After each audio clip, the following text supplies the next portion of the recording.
پر کل مریم نواز شریف جو ہے وہ اس کی تقریر سے عمران خان کا نام نکال دیا جائے تو اس میں کیا تھا؟ وہ عمران خان کی الٹی گردان پڑ رہی تھی اور کہہ رہی تھی کہ نواز شریف خون کے آنسو رو رہا ہے. بھائی میں صبح سوار والے دن منسٹری کھلتی ہے تو اجازت دیتا ہوں، وہ مگر مچھ کے آنسو رو رہے ہیں.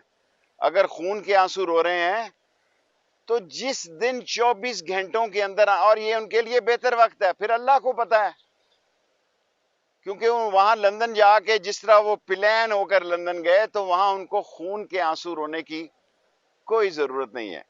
اور جس طرح انہوں نے کل دھوبی گھاٹ میں فوج کو ڈسکس کیا، میں سیاسی ورکر ہونے کی حیثیت سے کہتا ہوں، جب آپ فوج کو اس طرح چوکوں اور چوراہوں میں اور دھوبی گھاٹ اور موچی دروازے میں ڈسکس کریں گے تو پھر یاد رکھنا سیاست میں بھی آپ کے ساتھ دھوبی گھاٹ والا سلوک ہوگا.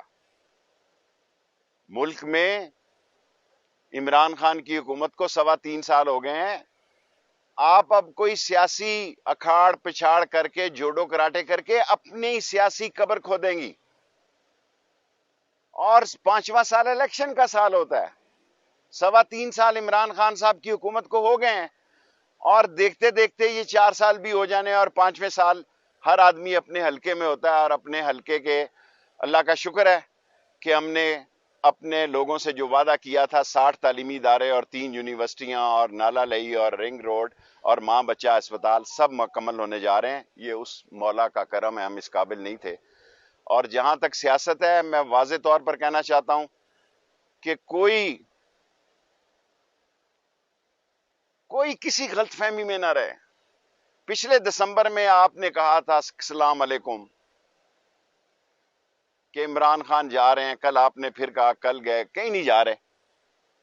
انشاءاللہ تعالی اللہ کے حکم سے اور نبی کے صدقے میں عمران خان 5 سال پورے کریں گے اور اگلا الیکشن ہے، اس کے لیے تیاری کریں گے اور فیصلہ قوم نے کرنا ہے. اور آج